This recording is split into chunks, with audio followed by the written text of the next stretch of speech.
கடந்த 15 நாட்களாக குடிநீருடன் கழிவுநீர் கலந்து வருவதால் பெரும் சிரமத்திற்கு உள்ளாகியுள்ளதாக பெரம்பூர் பகுதியைச் சேர்ந்த பொதுமக்கள் தெரிவித்துள்ளனர்.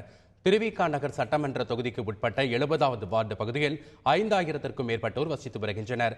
கடந்த 15 நாட்களாக அப்பகுதியில் குடிநீருடன் கழிவுநீர் கலந்து வருவதாக பொதுமக்கள் தெரிவித்துள்ளனர்.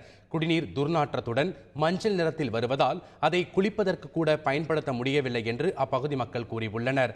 தமிழ்நாடு குடிநீர் வடிகால் வாரியத்திடம் பல முறை புகார் தெரிவித்தும் நடவடிக்கை எடுக்கவில்லை என்று அவர்கள் குற்றம் சாட்டியுள்ளனர். அந்த தண்ணி நாத்தடிக்குது, நம்ம என்ன பண்ண முடியாத? சாப்பிடாக்க முடியுமா? குளிக்க முடியுமா? குளிச்சாலும் நாத்தடிக்குது. நான் நேற்று அந்த தண்ணியை குளிச்சுட்டு திரு ஒரு சொம் தண்ணி எடுத்து இந்த குழா தண்ணி எடுத்து ஊற்றிக்கினேன் மேலே, அதில் போட்டுக்கினேன். ரெண்டாவது திரு அந்த தண்ணி நல்ல தண்ணி எடுத்து ஊற்றிக்கினேன். நான் இது போலவே இருக்குது. இங்கே இந்த பிரச்சனை எப்படின்னா, அதிகாரிங்க வரும்போது செக் பண்ணுறாங்க, நல்லா இருக்குது. மறுபடியும் போனதுக்கப்புறம் ஒரு 3 நாள் கழிச்சு நாத்தம் தண்ணி வருது. கம்ப்ளைண்ட் கொடுத்தவொன்னே அவங்க மறுநாள் வந்து பார்க்குறாங்க, நாத்தம் வருது, இத்தனை நாள் கழிச்சு வருமானுவாங்க. மறுபடியும் 3 நாள் கழிச்சு அது நல்லா வருது தண்ணி. போனதுக்கப்புறம் அந்த 3 நாள் கழிச்சு மறுபடியும் நார்மலாக அதை நாத்தம் அப்படி இப்படின்னு வருது. காவா தண்ணியே வருது.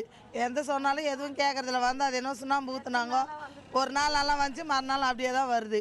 அதை பற்றி எதுவுமே கேட்க மாட்டோன்னு இந்த மாதிரி பேட்டி ரொம்ப நாள் கொடுத்தாச்சு நாங்கள். அதனால் எந்த முயற்சியும் கிடையாது.